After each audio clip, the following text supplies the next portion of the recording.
الله الرحمن الرحيم الحمد لله رب العالمين أشهد أن لا إله إلا الله وحده لا شريك له وأشهد أن سيدنا ومولانا محمدا عبده ورسوله أما بعد فأعوذ بالله من الشيطان الرجيم بسم الله الرحمن الرحيم وإذ قال موسى لقومه يا قوم اذكروا نعمة الله عليكم إذ جعل فيكم أنبياء وجعلكم ملوكا وآتاكم ما لم يؤت أحدا من العالمين يا قوم ادخلوا الأرض المقدسة التي كتب الله لكم ولا ترتدوا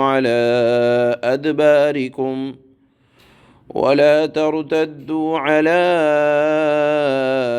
أدباركم فتنقلبوا خاسرين قالوا يا موسى إن فيها قوما جبارين وإنا لن ندخلها حتى يخرجوا منها فإن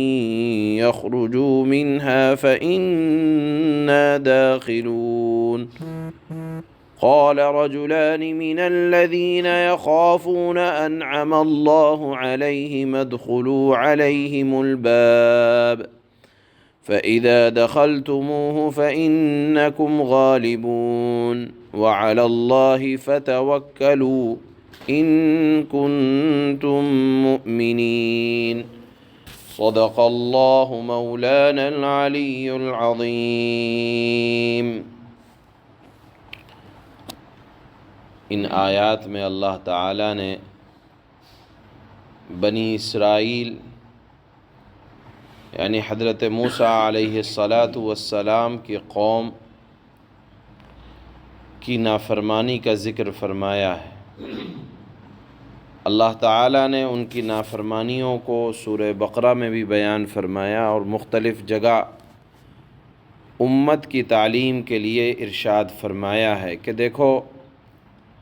اللہ تعالیٰ کے ان کے اوپر کیسے کیسے احسانات تھے،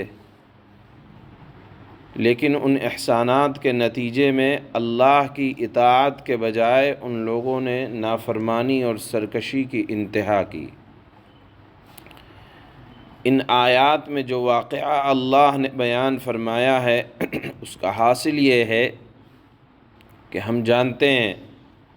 کہ شام کا علاقہ، فلسطین اور اس کے اطراف کا علاقہ یہ ارض مقدس کہا جاتا ہے۔ اللہ نے اس کو ارض مقدسہ کہا ہے، مقدس سرزمین، اور مقدس سرزمین سے مراد شام اور پورا فلسطین اور فلسطین کے آس پاس جو ممالک ہیں ان کو انبیاء کی سرزمین کہا جاتا ہے،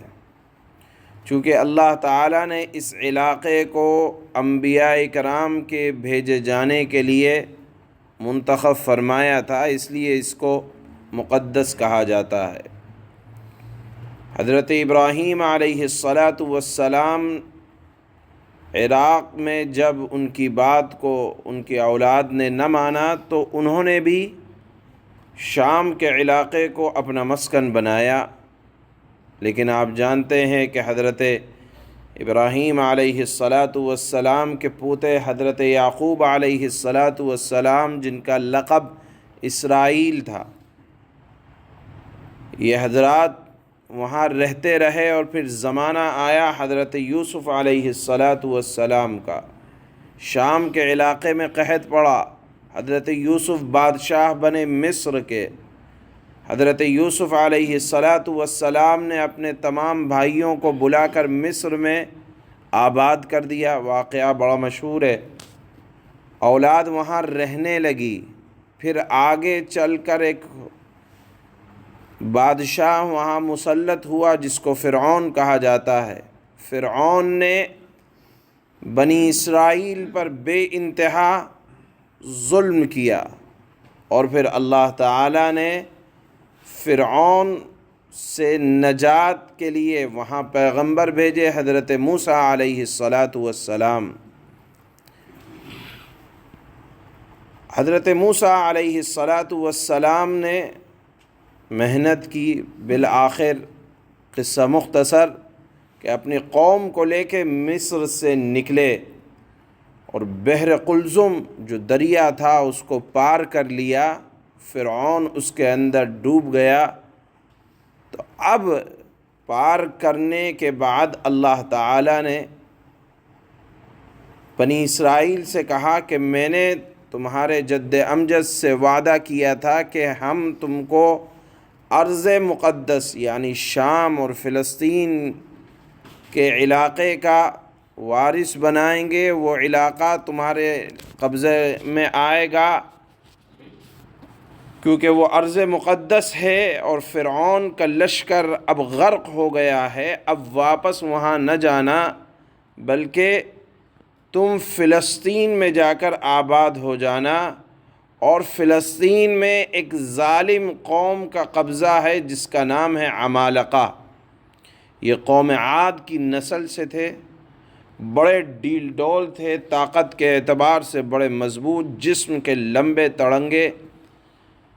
حضرت موسیٰ علیہ السلام سے اللہ نے کہا کہ فرعون سے آپ کو، آپ کی قوم کو نجات دے دیا، جاؤ فلسطین کے علاقے کی طرف نکل جاؤ،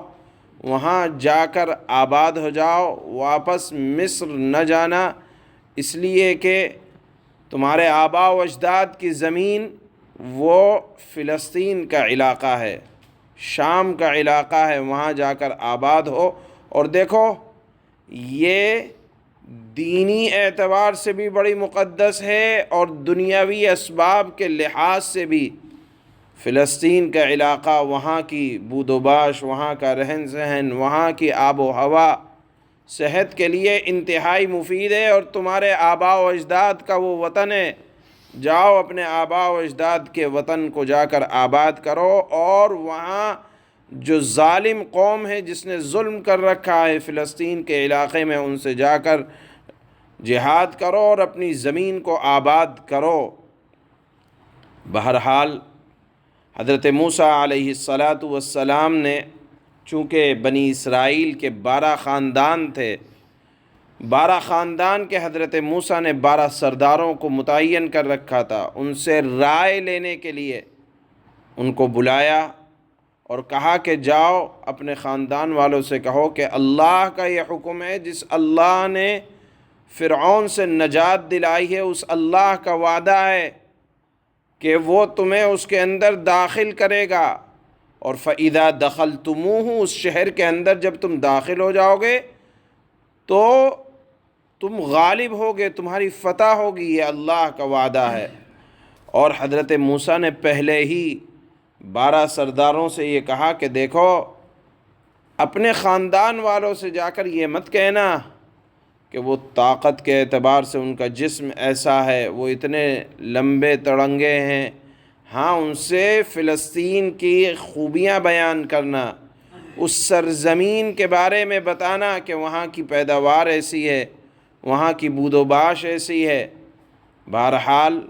ان سرداروں میں سے 2 تو اپنے وعدے پر قائم رہے، باقی 10 نے جا کر خاندان والوں سے یہ کہا کہ عمالقہ قوم بڑی مضبوط قوم ہے، تم ان سے جہاد کرو گے تو معلوم نہیں کیا ہونے والا ہے۔ لہذا قوم نے، بنی اسرائیل نے یہ کہا کہ وہ بڑے ڈیل ڈول کے مالک ہیں، اور ڈر گئے اور یہ نہ سوچا کہ اللہ کی قدرت، ان کی طاقت قوم عمالقہ کی طاقت سے زیادہ بڑی ہے، اور جب اللہ نے کوئی وعدہ فرمایا ہے تو وہ وعدہ پورا ہو کر رہے گا۔ ڈرنے کی یا اللہ کے حکم سے منہ موڑنے کی ضرورت نہیں ہے۔ جس اللہ نے تم کو فرعون جیسے ظالم سے نجات دی، جس اللہ نے تم کو ایسے ظالم بادشاہ سے نجات دی جو تمہاری عورتوں کے ساتھ غلط حرکتیں کرتا تھا، جس نے تمہارے بچوں کو قتل کیا تھا، وہی اللہ تمہیں حکم دیتا ہے کہ جس اللہ نے جس طرح فرعون سے بچایا، قوم عمالقہ سے بھی تم کو بچائے گا اور تم کو غالب کرے گا، اور تم کو وہاں سرزمین، چونکہ حضرت ابراہیم سے اللہ نے وعدہ کیا تھا کہ آپ کی اولاد کو ارض مقدسہ کا مالک بناؤں گا، لہذا اللہ نے فرمایا کہ جاؤ وہاں جا کر آباد ہو۔ تو قوم بنی اسرائیل نے اللہ کی اطاعت کرنے کے بجائے حضرت موسیٰ سے کہا کہ ہم نہیں جائیں گے۔ اللہ نے فرمایا کہ دیکھو اس کی طاقت، قوم عمالقہ کی طاقت کچھ نہیں ہے۔ مؤمنوں کو اللہ کی ذات پر، اللہ کے وعدوں پر یقین ہونا چاہیے۔ یہاں اللہ تعالیٰ نے ان آیات میں بنی اسرائیل کی اسی غلط حرکت کا، یعنی اللہ کے حکم سے منہ موڑنے کا تذکرہ فرمایا ہے کہ یہ بنی اسرائیل اپنی فطرت کے اعتبار سے شروع سے ہی اللہ تعالیٰ کے حکموں کے نافرمان واقع ہوئے ہیں۔ ان آیات میں اسی واقعے کا ذکر ہے کہ جب حضرت موسیٰ علیہ السلام کو اللہ نے نجات اور ان کی قوم کو نجات دلائی، فرعون ڈوب گیا، تو فرمایا کہ اب واپس جانے کی ضرورت نہیں ہے، شام کے علاقے کی طرف فلسطین میں جا کر آباد ہو، اور وہ تمہارے آباء و اجداد کی مقدس سرزمین ہے، وہاں ظالم قوم ہے، اس کو وہاں سے ہٹاؤ۔ تو اس پر بنی اسرائیل ڈر گئے، اس ڈرنے کا بھی یہاں تذکرہ ہے۔ اور پھر اللہ تعالیٰ نے اس واقعے جس سے امت محمدیہ کو یہ سبق دیا ہے کہ دیکھو اللہ کا کوئی حکم آ جائے اس سے ذرا انحراف نہ کرنا، پیچھے نہ ہٹنا۔ اللہ تعالیٰ کے حکموں سے بنی اسرائیل پیچھے ہٹی تو اللہ تعالیٰ کا ان سے غصہ نازل ہوا، جس کا ان آیات میں تذکرہ فرمایا ہے اللہ نے۔ اللہ فرماتے ہیں وَإِذْ قَالَ مُوسَىٰ لِقَوْمِهِ يَا قَوْمِ اذْكُرُوا نِعْمَةَ اللَّهِ عَلَيْكُمْ إِذْ جَعَلَ فِيكُمْ أَنْبِيَاءَ وَجَعَلَكُمْ مُلُوكًا وَآتَاكُمْ مَا لَمْ يُؤْتِ أَحَدًا مِّنَ الْعَالَمِينَ۔ اور اس وقت کا دھیان کرو جب موسیٰ نے اپنی قوم سے کہا تھا کہ اے میری قوم، اللہ کی اس نعمت کو یاد کرو جو اس نے تم پر نازل فرمائی، کہ اس نے تم میں نبی پیدا کیے، تمہیں حکمراں بنایا، اور تمہیں وہ کچھ عطا کیا جو تم سے پہلے دنیا جہاں کے کسی فرد کو عطا نہیں کیا تھا۔ یا قوم ادخلوا الارض المقدسة التي كتب الله لكم ولا ترتدوا على